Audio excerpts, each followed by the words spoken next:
Hello everyone, मैं हूं आपका आसवानी सर और आप आज एक्सलेट क्लासेस में मौजूद हैं। आपके साथ आज के जो टॉपिक्स होगी हमारी वो सेपरेशन ऑफ सब्सटेंसेस के बारे में होंगी। बोर्ड पे जो सामने क्लियर दिख रहा है सेपरेशन ऑफ सब्सटेंसेस, मैं इसके जितने भी पॉइंट्स हैं मैं सारे पॉइंट्स को वन बाय वन क्लियर करूंगा। होप कि ये क्लासेस आपको काफी अच्छा लगेगा। आप ज्वाइन करो और क्लासेस को कंटिन्यू करो टिल एंड। काफी मजा आने वाला है आज की क्लासेस में। सेपरेशन ऑफ सब्सटेंसेस के बारे में मैं वन बाय वन स्टार्ट करूं पढ़ने का, तो फर्स्ट ऑफ ऑल इंट्रोडक्शन मुझे चाहिए। मुझे इस चीज के बारे में जानकारी होनी चाहिए कि हम सेपरेशन क्यों करते हैं। Why do we should have to separate anything. Just suppose an examples, whenever we have to go in a mall and in any palace, वहां पे हम देखते हैं कि बहुत सारे जो चीजें होती है मॉल्स में वो मिक्स्ड अप होती है। बहुत सारी चीजें जो होती है वो अरेंजिंग वे में होती है।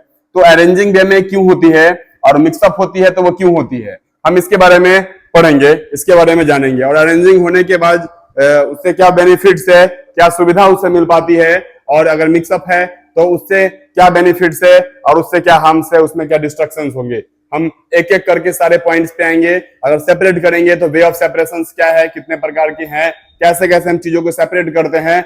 मिक्सचर्स हैं तो कैसा कैसा मिक्सचर्स होते हैं, मिक्सचर्स के टाइप्स के बारे में पढ़ेंगे, ठीक है ना। तो वन बाय वन सारे पॉइंट्स को कैच करेंगे। अब बने रहो मेरे साथ, क्लासेस को कंटिन्यू करते हैं हम। सेपरेशन तो देखो हम अपने डेली लाइफ में बहुत सारी चीजों को देखते हैं कि मिक्सअप है। जैसे सवेरे के समय आप घर में आपकी मम्मी अगर घर पे खाना बनाती है, किचन में अगर कोई कुक आती है खाना बनाने, तो आप देखते होंगे कि आटा के साथ जो चोकर मिला हुआ होता है उसको भी सेपरेट किया जाता है। चलनी आता है, सेविंग्स मेथड है वो। चलनी के माध्यम से हम चोकर को और आटे जो उसमें मोटा मोटा जो पार्ट्स होता है उसको अलग हम सेपरेट कर लेते हैं, और महीन जो पार्ट्स होता है उसको हम अलग सेपरेट कर लेते हैं। तो वहां भी सेपरेट होती हैं, वहां भी सेपरेशन होती है। मैं मॉल की एग्जांपल्स बता रहा था कि मॉल में जाते हैं तो हर एक चीज का कंपार्ट अलग अलग डिवाइडेड होती है। उसमें हम देखते हैं कि बच्चे का जो कपड़ा है, कपड़े का जो सेगमेंट है बच्चे का वो अलग होता है, मेल का जो है वो अलग होते हैं, फीमेल का जो अलग है, ठीक है ना। बिस्किट्स वगैरह का अलग डिपार्टमेंट्स होते हैं, है ना। और साबुन का कहीं अलग है, सर्फ का कहीं अलग है, मिक्सचर का कहीं अलग है। तो कहने का मतलब ओवरऑल मैं इस चीज को जानूं कि वो उसको सेपरेट करने से फायदा यह है कि चीजें जो हमें चाहिए और हमारे पास कम समय होती है, कम समय में ज्यादा से ज्यादा चीजों को हम फाइंड आउट कैसे कर सकते हैं, और इस चीज को फाइंड आउट करने के लिए हम सेपरेट कर करके उसको रखना ज्यादा सही समझते हैं। अगर सपोज दैट, छोटा सा एग्जांपल आप ध्यान दो बच्चों, कि अगर वो मॉल में जो चीजें हैं बिस्किट के साथ मिक्सचर, उसके साथ कपड़ा, उसके साथ और भी इक्विपमेंट्स को मिक्सअप करके छोड़ दें, तो पता चला कि कोई लोग अगर बिस्किट खोजने जा रहा है तो वो बेवजह से कपड़ा वहां उठा रहा है, बेवजह से मिक्सचर वहां पे उठा रहा है, जो कि उसको लेना है नहीं। जो आपको टारगेट है कि भाई हमें बिस्किट चाहिए, तो बिस्किट वाले कंपार्ट्स में जाएंगे, उस तरफ में different types of different brands के बिस्किट लगे होते हैं, हम उसमें अपने फेवरेबल ब्रांड्स को चूज कर लेंगे।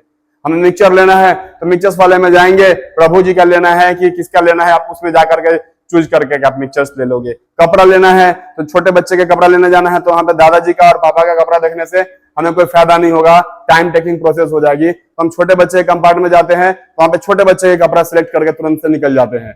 तो इजी टू फाइंड होता है। इजी टू फाइंड में हमें सेपरेशन मदद करती है। शॉर्ट पीरियड ऑफ टाइम में हमारा जो टाइम कंज्यूमिंग प्रोसेस हो जाएगा उससे हम बचते हैं। तो बहुत सारे सेपरेशन का बेनिफिट्स भी है, और उस सारे बेनिफिट्स पे हम लोग वन बाय वन चलेंगे। तो मैं पहले बताऊं मिक्सचर्स के टाइप्स। तो मिक्सचर्स या तो सॉलिड हो सकते हैं, सॉलिड का मिक्सचर हो सकता है, मिक्सचर सॉलिड लिक्विड का हो सकता है, मिक्सचर लिक्विड का हो सकता है, मिक्सचर गैस का हो सकता है। तो डिफरेंट टाइप्स ऑफ मिक्सचर्स होते हैं। मैं सारे पॉइंट्स पे आऊंगा एक एक करके, ध्यान रखो मैं सारे पॉइंट्स पे आऊंगा, क्लियर करते चलूंगा। तो बहुत सारे सब्सटेंसेस जो है मिक्सचर्स में मिक्स्ड अप होते हैं। जैसे कोई भी एक मिक्सचर सब ले लो, जैसे हवा का ही ले लो, तो हवा में बहुत सारे गैसेस मौजूद होती हैं। ऑक्सीजन है, कार्बन डाइऑक्साइड है, नियॉन है, आर्गन है, हाइड्रोजन है, हीलियम है, लिथियम है, बहुत सारे गैसेस मिले हुए होते हैं। और ये जो डिफरेंट गैसेस हैं ये सभी का कंपोनेंट्स अलग अलग है, इसके सभी का कंपोजिशन अलग अलग है। तो ये डिफरेंट टाइप्स ऑफ मिक्सचर जो हवा में मिले हुए होते हैं, डिफरेंट टाइप्स ऑफ गैसेस जो हवा में मिले होते हैं, हम इसको कॉन्स्टिट्यूएंट्स बोलते हैं, हम इसको उसका कंपोनेंट्स बोलते हैं। मतलब different types of components mixes of airs, ठीक है ना। और so that's why air is called mixture, इसलिए हवा को भी मिक्सचर कहा जाता है, ठीक है ना। तो वो जो डिफरेंट कंपोनेंट्स जो हो गए उसको हम कंपोनेंट्स बोलते हैं, उसको हम कंस्टिट्यूएंट्स बोलते हैं, अवयव बोलते हैं। मिक्सचर्स के टाइप्स, तो मिक्सचर दो तरीके का होता है, आप ध्यान दोगे। मिक्सचर्स दो प्रकार के होते हैं, एक होती है हमारी हेट्रोजेनियस मिक्सचर्स, दूसरा जो होती है वो होमोजेनियस मिक्सचर्स। अब क्वेश्चन ये आएगा, सर हेट्रोजेनियस मिक्सचर्स किसे कहते हैं, सर होमोजेनियस मिक्सचर्स किसे कहते हैं। हमारे साथ बहुत सारे बच्चे ऑनलाइन भी जुड़ रहे हैं। कोशिश होगी कि ऑनलाइन मीडियम जो बच्चे हमसे कनेक्ट हो रहे हैं उन्हें भी चीजें समझ में आए। देखो थोड़ा मेरा फ्लो ज्यादा है, हाँ फ्लो ज्यादा है, बोलने का लाउडनेस पिच ज्यादा है। अगर आपको आवाज क्लियर नहीं आती होगी तो आप लोग मैसेज कर सकते हो, क्लासेस में बता सकते हो, सजेशंस की उम्मीद होगी आप सभी से। आप सभी जैसे सजेस्ट करोगे आपके अश्वनी सर उस वे में आपको पढ़ाएंगे, लेकिन पढ़ना तो पड़ेगा। टाइप्स ऑफ मिक्सचर्स, मैं मिक्सचर्स के टाइप्स के बारे में बातें करूं तो मैं तो बताया कि हेट्रोजेनियस मिक्सचर्स और होमोजेनियस मिक्सचर्स। मिक्सचर्स दो प्रकार के होते हैं, एक होता है हेट्रोजेनियस, भी दूसरे साइड में अगर हम चलेंगे तो होता है होमोजेनियस मिक्सचर्स। हेट्रोजेनियस मिक्सचर्स के बारे में कहेंगे तो हेट्रोजेनियस मिक्सचर्स में वैसे मिक्सचर्स होते हैं जिसमें कंपोनेंट्स जो होते हैं, जो उसके सब्स्टिट्यूट होते हैं, जो उसमें मिले हुए होते हैं, जो उसके कंस्टिट्यूएंट्स होते हैं, उसको आप इजिली देख पाते हो, मतलब प्रॉपरली मिलता नहीं है उसमें। उसके कंस्टिट्यूएंट्स जो होते हैं वो इजिली सीन्स, हम लोग उसको देख सकते हैं, तो वो हो जाते हैं हेट्रोजेनियस मिक्सचर्स। जैसे तेल और पानी का मिक्सचर आप देखोगे, ऑयल और वाटर का मिक्सचर। तो जब कभी भी हम पानी और तेल को मिक्सअप करते हैं तो हम देखते हैं कि पानी के ऊपर तेल तैर रहा होता है, स्प्रेड हो जाते हैं, पानी के ऊपर तेल जो है वो तैर रहा होता है। तो दोनों मिक्सचर तो वहां पे है ही, बट क्या है वो हेट्रोजेनियस मिक्सचर है, टोटली का टोटली मिक्सेबल से एक दूसरे के साथ मिला नहीं है वो, ठीक है। तो ये चीजें हैं। अब हम ग्लास में बालू मिला दें, ग्लास में स्टोन मिला दें, तो ये हेट्रोजेनियस मिक्सचर है, मिलता नहीं है, बालू नीचे जाकर के बैठ जाएगा, अदरवाइज स्टोन जो होंगे नीचे जाकर के बैठ जाएंगे, वो टोटली मिल नहीं रहा है उसमें। तो ये हेट्रोजेनियस के मिक्सचर्स के एग्जांपल्स है। जबकि दूसरी तरफ चलेंगे तो होमोजेनियस के मिक्सचर्स के एग्जांपल, जैसे मान लो कि चीनी, अभी गर्मी का समय है, हम सभी जूस, हम सभी घर में जाते हैं तो चीनी पानी, नींबू पानी पीते हैं। तो अगर चीनी को पानी में अगर हम घोल दें तो चीनी क्या टोटली के टोटली मिल जाएंगी ना पानी में, चीनी पानी में टोटल के टोटल मिल जाता है। तो इस दौरान क्या होती है, वो होमोजेनियस मिक्सचर्स तैयार होता है, जिसको हम सेपरेट करके सीन नहीं कर सकते, चीनी को हम अलग से उसमें नहीं देख सकते। अगर एक बार चीनी मिल गया तो वो पूरे मिक्सचर्स में हम चीनी खोजते रह जाएंगे, चीनी मुझे कहीं दिखेगा नहीं, ठीक है। तो ये सारे हैं। सॉल्ट को मिला देंगे, सॉल्ट भी नहीं दिखेगा, लेमन को मिला दोगे, लेमन भी उसमें नहीं दिखेगा। तो दो चीजें होती हैं, ये तो आप समझ गए होमोजेनियस और हेट्रोजेनियस मिक्सचर्स। एक में सब्सटेंसेस जो है आपको दिख जाएगा, दूसरे में आप खोजते रहोगे दूरबीन लगा करके, चश्मा लगा करके, तो आपको दिखेगा नहीं, ठीक है। प्योर सब्सटेंसेस और इम्प्योर सब्सटेंसेस दो चीज और है। Pure substances which contains only one kind of substances, वैसा सब्सटेंस जिसमें सिर्फ और सिर्फ एक प्रकार के सब्सटेंस के बारे में। प्योर सब्सटेंस एक वैसा सब्सटेंस होता है जिसका डिफिनिट कंपोजिशंस होते हैं, वो एक ही तरह से चीज से मिलकर के बना हुआ होता है, कंपोजिशन उसका फिक्स्ड होता है। तो प्योर सब्सटेंसेस के बारे में आप जानोगे तो 3-4 पॉइंट्स आपको जानना बेहद जरूरी है। पहला, इट हैज डिफिनिट कंपोजिशंस, उसके पास डिफिनिट कंपोजिशंस होते हैं। दूसरा, उसका मेल्टिंग और बॉइलिंग पॉइंट जो होता है वो डिफरेंट होता है, डिफिनिट होगा, वो अलग नहीं होगा, डिफरेंसेस उसमें नहीं होगा। अगर मेल्टिंग पॉइंट्स होगी तो उसका फिक्स मेल्टिंग पॉइंट्स होगा, उसको अगर बॉइलिंग पॉइंट्स उसकी होगी तो 100 डिग्री सेल्सियस उसका बॉइलिंग पॉइंट्स भी होगा, ठीक है। और कहता है होमोजेनियस इज नेचर्स, अगर प्योर सब्सटेंसेज है तो नेचर वाइज जो होमोजेनियस होगा, मतलब सेम कंपोजिशंस पूरे के पूरे वो मिक्सचर में होगा। जैसे मान लो कि मैं चीनी और पानी के घोल के बारे में बातें करूं तो चीनी और पानी के घोल में क्या होता है कि चीनी अगर हम पूरे के पूरे घोल दिए, उसमें एक गिलास पानी में चीनी अगर 1 टीस्पून घोले तो पूरे के पूरे अगर तुम उसमें से 1 चम्मच भी पानी उठा करके कंज्यूम करोगे, पियोगे, तो आपको पता चला कि वो उतना ही मीठा है जितना तुम्हारा दूसरा चम्मच जो होगा वो होगा। मतलब पूरा गिलास में सिमिलर टाइप्स ऑफ मिठास जो होंगे आपको मिलेंगे। मतलब ये उसका जो टोटल का टोटल्स नेचर जो होगा, कंपोजिशन जो होंगे वो पूरे के पूरे पानी में सेम होगा। Examples pure gold, pure water, ये सारे होमोजेनियस मिक्सचर्स के एग्जांपल्स हैं। ये सारे के सारे प्योर सब्सटेंसेस के एग्जांपल्स हैं। आप चलोगे प्योर सब्सटेंसेस के एग्जांपल्स में, फिर आगे चलते हैं हम इम्प्योर सब्सटेंसेस। दूसरा सब्सटेंसेस जो होते हैं वो इम्प्योर सब्सटेंसेस होते हैं। इम्प्योर सब्सटेंस में मिक्सचर्स का जो कंपोजिशन होता है वो सेम नहीं होता, उसके बॉइलिंग पॉइंट्स और फ्रीजिंग पॉइंट्स जो होते हैं वो डिफर होते हैं। impure substances में, ठीक है। substances which contains different types of components is called impure substances in which their boiling and their freezing points is different. Boiling और फ्रीजिंग पॉइंट जो होता है वो भिन्न होता है as compare to pure substances. Okay, जैसे मैं अगर बात करूं प्योर सब्सटेंसेस में कलर की बात, तो प्योर सब्सटेंसेस में प्योर वाटर की कलर जो होगा वो कलरलेस होगा, पानी का कलर कलरलेस होता है। व्हाइल अगर सॉल्टी सॉल्यूशन में बात करोगे तो उसका भी पानी का कलर सॉल्ट वाला में भी कलरलेस होगा। टेस्ट की बात करोगे तो प्योर वाटर में टेस्टलेस होगा, बट अगर सॉल्ट के सॉल्यूशन में मिक्सअप कर दिए तो पानी का जो टेस्ट होगा वो सॉल्टी होगा। ओके, बॉइलिंग पॉइंट, तो प्योर वाटर का बॉइलिंग पॉइंट जो होते हैं वो 100 डिग्री सेल्सियस होता है, जबकि अगर सॉल्टी जो मिक्सचर में मिक्स किया हुआ है कोई चीजें, उसकी बॉइलिंग पॉइंट जो होंगे more than 100 degree Celsius, higher than 100 degree Celsius. तो ये डिफरेंसेस थे प्योर सब्सटेंसेस। इम्प्योर सब्सटेंसेस में आप और भी डिफरेंसेस पढ़ोगे, तो और भी डिफरेंसेस में बताने के लिए तैयार हूं कि pure substances consist of particles of only one kinds, मतलब उसके जो एलिमेंट्स होंगे, कंपाउंड जो होंगे वो प्योर सब्सटेंसेस के कंपाउंड होंगे, एक ही तरह से मिलकर के बनेंगे। जबकि मिक्सचर्स में 2 और मोर टाइप्स ऑफ पार्टिकल्स जो होंगे वो मिक्सअप होगा, जैसे सॉल्ट और शुगर, चीनी और नमक को मिला दिए हम पानी में तो चीनी और नमक का भी घोल बन सकता है, चीनी और नमक का भी घोल बन सकते हैं। तो ये मिक्सचर्स हो गए। प्योर सब्सटेंसेस आर होमोजेनियस, लेकिन अगर इम्प्योर की बात करोगे तो वो होता है हेट्रोजेनियस। अगर आप चलोगे आगे, प्योर सब्सटेंसेस के definite melting and boiling point होगा, जबकि इम्प्योर सब्सटेंसेस के मेल्टिंग और बॉइलिंग पॉइंट जो होंगे वो डिफर करता है, उसके पास कोई फिजिकल प्रॉपर्टी जो ऐसा नहीं होता है। बॉइलिंग पॉइंट्स और मेल्टिंग पॉइंट्स में नो डेफिनेट मेल्टिंग और बॉइलिंग पॉइंट्स, कोई उसका फिक्स रेशियो उसका नहीं होता है। अब क्वेश्चन है कि why do we separate the constituents of mixtures. Mixtures में जितने भी अवयव मिले हुए हैं, जितने भी चीजें मिले हुए हैं, उसको हमें सेपरेट करने की जरूरत क्यों पड़ती है? आखिर क्या वजह है जिसके कारण हमें मिक्सचर्स के जो कंस्टिट्यूएंट्स है उसको सेपरेट करते हैं? हम क्यों सेपरेट करते हैं? तो मैं थोड़ा सा ब्रीफ किया था शुरुआत के समय में, इनिशियल स्टेज में, कि हमें जरूरत क्यों पड़ती है।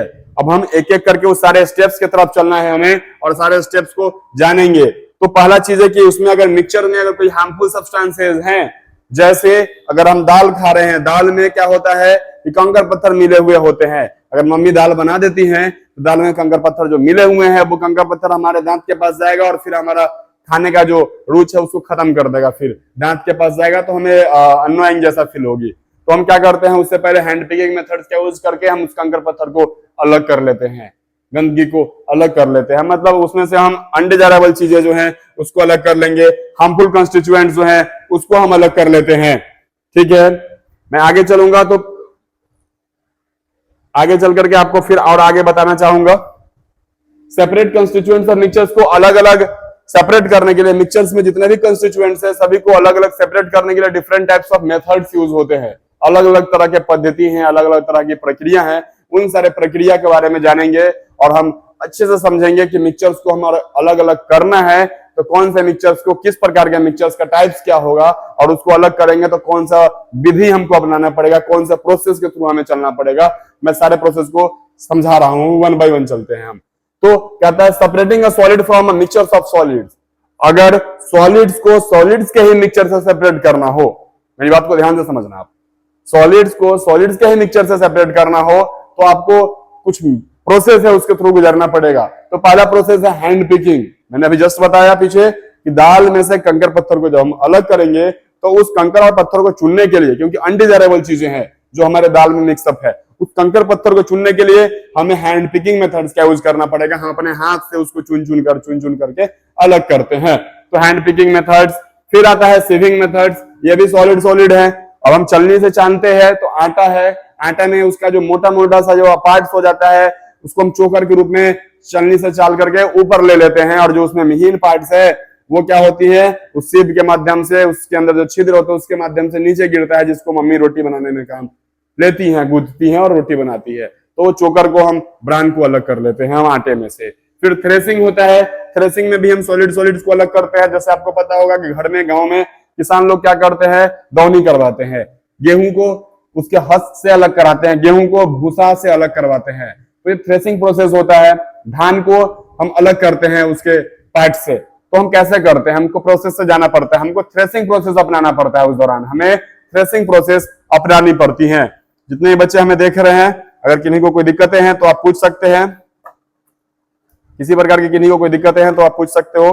बेफिक्र होकर क्वेश्चंस का आंसर दिया जाएगा, बेझिझक आप क्वेश्चंस पूछिए। समझ में आ रही है तो be continue in the classes. Okay, so आगे मैं कैरी करूं तो प्रोसेस है थ्रेसिंग। थ्रेसिंग में हम हस्क फ्रॉम ग्रेन्स, अनाज से हम भूसा को अलग करते हैं, तो we use the process known as threshing. हम उस प्रोसेस, जिस प्रोसेस का यूज करके अनाज में से भूसा को अलग करते हैं, हम उसे थ्रेसिंग कहते हैं। थ्रेसिंग एनिमल्स के थ्रू पहले के समय में होता था। हम लोग मैनुअल मेथड से, गांव में लोग ऐसे ऐसे पकड़ करके पीटते हैं, पीट पीट करके थ्रेसिंग करते हैं। अब तो मशीन आ गया, थ्रेसर आ गया, ट्रैक्टर में चलता है थ्रेसर। आप गेहूं डालते जाओ, उसके पूरा प्लांट्स के पार्ट्स को डाल दो, एक तरफ भूसा चला गया, दूसरी तरफ आपका गेहूं जो है वो चल करके बाहर आ जाता है। कंकर पत्थर भी उसमें से इवन बाहर हो जाते हैं। तो ये सारे मशीनरी युग है। मशीनरी युग में बहुत सारे चीजें जो है मानव जो पहले किया करते थे मैनुअली, अब वो मशीन कर रहा है। समय की बचत हो जाती है, जल्दी हो जाती है, ठीक है ना। हम जल्दी सेपरेट कर लेते हैं, हमें ज्यादा छांटने की जरूरत नहीं पड़ती है, तो थ्रेसिंग यूज करते हैं। फिर आप देखोगे बिनोइंग, हमारे पहले के समय में हम लोग के दादा परदादा के समय में खूब हुआ करता था। Winnowing is the another method of separating the solid from the solids. अब इस दौरान क्या करते हैं, हवा चलती है, हवा चलती है और हम सूप, जो छठ पूजा में देखे हो ना, सूप अर्घ देती है मम्मी दादी, वो सूप लेकर के किसान क्या करते हैं, कोई भी जो चीजों को हमको अलग करना है ना, वो मिक्सचर को लेकर के सूप में ऐसे ऐसे ऐसे ऐसे करते हैं हवा के सामने। हवा इधर से चल रही है, सूप ऐसे ऐसे करेंगे, क्या होगा, जो भारी वाली पार्टिकल्स है वो नीचे गिरेगा और जो लाइट पार्टिकल्स है जो हल्का होगा वो हवा के माध्यम से थोड़ा दूर जाकर के गिरेगा। तो लाइट वाला अलग हो गया, हैवी पार्टिकल्स अलग। तो हैवी, अगर मान लो कि हम धान अलग कर रहे थे, धान में धान के जो हल्का पार्टिकल्स जो खोखला होता है वो दूर चला जाता है, और जिसमें धान का सीड्स लगा है जिसको चावल के रूप में हम यूज करते हैं, वो भारी होता है और वो नीचे आ जाता है। तो धान जो भारी वाला पार्ट है उसको अलग कर लिया, हमारे लिए यूजफुल है, और जो हल्का था वो अलग हो गया, तो उसको किसान जो है अनडिजायरेबल पार्ट्स को अलग कर लेता है, उसको फिर जला देते हैं, अलग फेंक देते हैं। ठीक है, तो अलग अलग तरह के प्रोसेस है। समिलेशन एक प्रोसेस उसमें आता है, समिलेशन में भी आप ऐसे ही करते हो। ये हम इस मेथड से जाकर के वेपर्स में हीट को, जैसे हम आप उर्ध्वपतन इसको हिंदी में हम कहते हैं, कपूर जलता है। कपूर क्या होता है, आग लगाते हैं, सब के सब क्या हो जाता है, वेपराइजेशन, वेपर बन करके ऊपर उड़ जाता है। तो सॉलिड जो हो गया वो वेपर के रूप में ऊपर चला गया, ठीक है, और प्योर सब्सटेंस जो है नीचे रह जाता है, समिलेशन कहते हैं वो। आयोडीन्स वगैरह जो रहता है, आयोडीन नमक वगैरह जो बनता है, सब ऐसे ही समिलेशन। इवापोरेशन का ही दूसरा नाम है समिलेशन।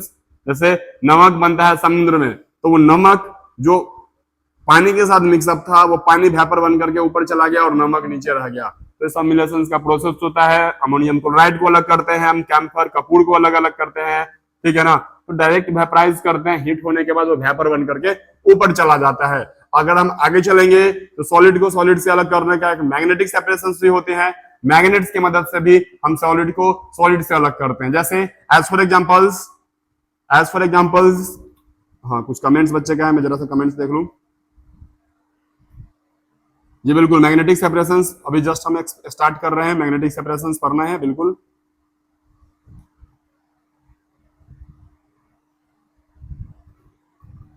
समझ में आ रही है, ठीक है, ओके ओके ओके। हाँ, समिलेशंस कपूर वाला में, कपूर जो होते हैं उसमें समिलेशंस काम करते हैं। कपूर डायरेक्टली वो हीट के रूप में, हीट मिलता है तो वेपर के रूप में उड़ जाते हैं। ठीक है, आगे चलो। मैग्नेटिक सेपरेशंस, मैग्नेट्स को भी यूज करके हम सॉलिड्स को अलग करते हैं उससे। जैसे मान लो कि आयरन्स, अभी गांव घर में बहुत सारी चीज देखते होगे कि घर में काम चल रहा है, बहुत सारे कील वगैरह नीचे छिटा जाता है, पड़ जाते हैं। अब उसको अलग करना है तो कैसे चुनना पड़ेगा एक एक करके, फिर भी नहीं हो पाता। लोग मैग्नेट्स लाते हैं, उससे चुन लेते हैं। बड़े बड़े इंडस्ट्रीज में काम होती है, बहुत सारे नीचे लोहा की चीजें होती है, मैग्नेट्स ऊपर से लाया और उसको उठा कर सीधे अलग कर दिया। मैग्नेटिक सेपरेशन, कूड़ा कचरा का ढेर में से अगर लोहा को चुनना है तो उस ढेर में से लोहा को चुनने के लिए मैग्नेट्स का यूज करते हैं और वो लोहा हम अलग कर लेते हैं। तो मैग्नेटिक सेपरेशन का यूज होता है। सैंड पार्टिकल से भी मैग्नेट्स को आप, लोहे पार्टिकल्स को आप अलग करते हो। सैंड में से लोहा मिल गया तो लोहे को आप अलग कर लेते हो मैग्नेटिक सेपरेशन के माध्यम से। अब कह रहा है separation insoluble solid from the liquid. दूसरा तरीका पढ़ेंगे जिसमें हम इनसॉल्युबल सॉलिड्स को लिक्विड से अलग करेंगे। वैसे सॉलिड्स जो सॉल्युबल नहीं था, वैसे सॉलिड जो पानी में पूरा का पूरा मिला नहीं था, हम उसको कैसे अलग करेंगे, तो हम उसे अलग करेंगे। उसके लिए कुछ प्रोसेस है, उस प्रोसेस को हम पढ़ेंगे। उस प्रोसेस में हमें पढ़नी है सेडिमेंटेशन। ये भी बहुत ही यूजफुल चीजें और बेसिक चीजें हैं जो कि हम अपने डेली लाइफ में भी देखते हैं। जैसे हम लोग पटना में हैं अभी, और पटना गंगा नदी के किनारे में बसा है। अब प्रत्येक साल बाढ़ आती है, प्रत्येक साल पानी गंगा में ज्यादा होती है। उस दौरान गंगा में बहुत दूर दूर से बालू जो है बह करके आती है। जब बारिश के समय होता है तो गंगा की धारा जो होती है थोड़ी सी मैली दिखती है, थोड़ी सी गंदी दिखती है, ठीक है ना, थोड़ी सी इम्प्योर दिखेंगी आपको, उस वक्त डस्टी टाइप्स का दिखेगा, है ना। कारण कि बहुत सारे चीजों को अपने अंदर समाहित करते हुए आगे बढ़ते हुए वो नदियां जाती हैं, ठीक है ना। तो वो जो इम्प्योरिटीज उसके ऊपर बालू जो है तैर रहा होता है, कुछ समय बाद जब नदी की धारा कम जाती है तो उस दौरान वो बालू नीचे धीरे धीरे धीरे कर बैठ जाता है। तो सेडिमेंटेशन वो प्रोसेस है जिसमें सेडिमेंट्स जो होते हैं, जो गाद होते हैं, वो पेंदी में नीचे जाकर के बैठ जाते हैं। Sedimentation is the process in which impurities settle down in the bottoms. Impurities होते हैं पेंदी में बैठ जाते हैं। तो जो भारी चीजें होगा, जो सॉलिड चीजें होगी, जो बालू थी जो पानी में मिला नहीं था, वो क्या हो गई कि बॉटम में पेंदी में नीचे जाकर के बैठ गई और ऊपर जो क्लियर वाटर आपको दिख रहा हो। तो सेडिमेंटेशन प्रोसेस हम इसे कहते हैं। फिर आता है डिकेंटेशन। तो डिकेंटेशन सेडिमेंटेशन की बाद की प्रोसेस होती है। जैसे मान लो कि एक गिलास पानी है, उसमें अगर हम बालू मिला दिए तो पानी में पूरा बालू घुल गया, पूरा का पूरा मिला नहीं है लेकिन वो गंदा हो गया पानी। कुछ समय बाद वो बालू नीचे जाकर के बैठ गया। तो जब नीचे जो सेडिमेंट्स जो गाद है वो बैठ गई, तो गाद को बिना डिस्टर्ब किए हुए हम उस साफ पानी को अलग करते हैं, उस साफ वाले पानी को अलग करते हैं, दूसरे बर्तन में अलग करते हैं विदाउट डिस्टर्बिंग द सेडिमेंट्स। वो गाद को बिना डिस्टर्ब किए हुए हम साफ पानी को अलग किए। This very process is known as decantation. उस प्रोसेस को हम डिकेंटेशन कहते हैं। ओके, नेक्स्ट तरफ चलेंगे, अगले स्लाइड्स में लेता हूं, क्लियर हो जाए सारी चीजें वन बाय वन। कहीं पे किन्हीं को दिक्कतें होंगी तो कहना पूछ सकते हो। फिर लोडिंग एक प्रोसेस है। लोडिंग में भी प्रोसेस में हैवियर जो पार्टिकल्स होते हैं settle down in the bottoms, वो नीचे जाकर के बैठ जाता है, सेडिमेंटेशन प्रोसेस के थ्रू होकर के गुजरता है, और जो हल्के पार्टिकल्स होंगे वो पानी के ऊपर तैरते रहता है। तो लोडिंग जो settle down in the bottom, जो भारी पार्टिकल्स था वो नीचे बैठ गया, जो हल्के हैं वो तैरते हैं। जैसे आप घर में देखते होगे कि मम्मी दादी गेहूं को धोती है, गेहूं में धोने में क्या होगा, जो भारी गेहूं होगा वो बैठता है, हल्का जो होगा, जो सूखा होगा, जो खराब होगा वो तैरना स्टार्ट होता है, तो उसको छान छान करके बाहर फेंक देती है। तो ये लोडिंग था, ये लोडिंग प्रोसेस थे। ओके, आगे चलेंगे हम। तो filtration another method of separation insoluble solid particles from the liquids. जैसे चाय पीते हैं हम घर में, मम्मी चाय बनाती है, चाय को छन्नी से हम छानते हैं, तो क्या करते हैं उसमें जो इनसॉल्युबल सॉलिड था, जो टी लीव्स थे, जो चाय की पत्ती थी, वो पत्तियां वो छन्नी में अलग हो जाती हैं और चाय जो लिक्विड था वो नीचे कप में हमारा जाता है। तो हम ये फिल्ट्रेशन प्रोसेस के थ्रू हम चाय को अलग करते हैं, फिल्टर करते हैं, ठीक है ना, और उसको हम फिल्टर कहते हैं। This very process is known as filters and the tea is called the filtrate. और वो टी जो चाय जो अलग हो गया उसको आप फिल्ट्रेट कहते हो। तो चाय जो अलग हुआ सॉलिड जो टी लीव्स थे उससे, तो चाय को हम फिल्ट्रेट कहते हैं।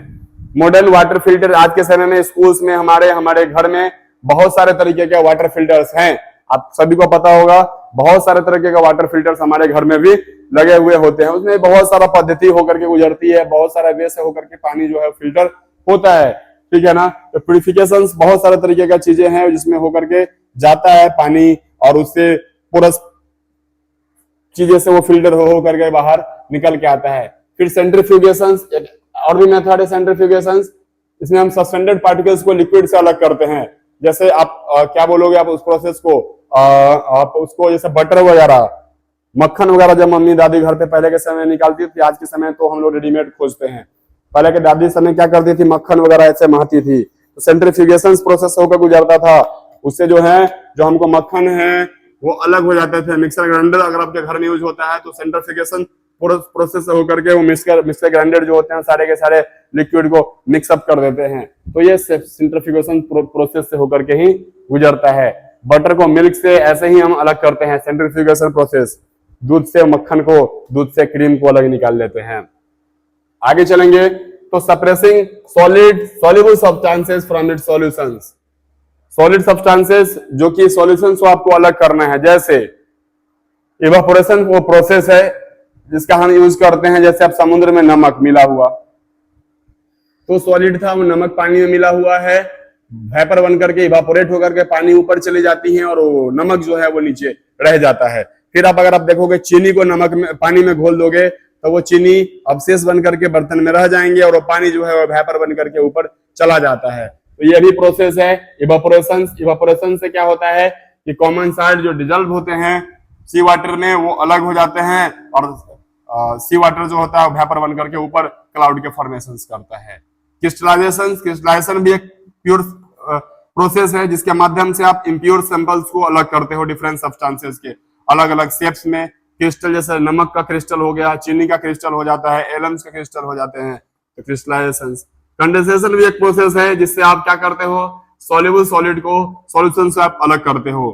जैसे कंडेंसेशन प्रोसेस, जैसे मान लो कि वेपर बन करके ऊपर जा रहा है, पानी ऊपर गया, ऊपर बादल बना तो कंडेंस किया ना, वो पानी को उस पानी को फिर से हमें वापस चाहिए तो कंडेंसेशन प्रोसेस के थ्रू, जैसे मम्मी घर में सब्जी बनाती है, पानी जो होता है वेपर बन करके ऊपर जाता है, बाष्प बन करके ऊपर गया और ऊपर का टेम्परेचर अगर कम रहे, कोई बर्तन ऊपर से ढक देते हैं तो पानी की बूंद बूंद बूंद बूंद कूड़े में लटक जाती है। वो बूंद क्या है, एक वेपर था, वाटर वेपर था जो कि कंडेंस हो गया, जम गया ऊपर, ठंडे टेम्परेचर होने की वजह से पानी के वाटर के ड्रॉपलेट्स के रूप में वो आ जाते हैं। That's what is process is called condensation. Water vapour changes into liquids. इस प्रोसेस में वाटर वेपर जो होते हैं वो लिक्विड रूप में चेंजेस होते हैं। मैं आगे के नेक्स्ट स्लाइड में चलता हूं। इतना में तो किन्हीं को कोई दिक्कतें नहीं होनी चाहिए। अगर किसी को किसी प्रकार की दिक्कतें हैं तो क्लासेस में भी आप पूछ सकते हो, ऑनलाइन भी आप ज्वाइन है, आप ऑनलाइन में भी मैसेजेस कर सकते हो, कमेंट्स अपना कर सकते हो। कोशिश होगी एक एक चीजों को एक्सप्लेन कर करके समझाने की, एक एक चीजों को डिस्क्रिप्शंस के रूप में आपको क्लेरिफाई करने की। आगे चलेंगे हम तो रेनफॉल्स, बारिश भी होती है तो बारिश, rainfall is the result of evaporation and condensation on large scales in nature. बारिश की जो पानी होती है वो क्या होता है, इवापोरेशन और कंडेंसेशन का ही तो देन है।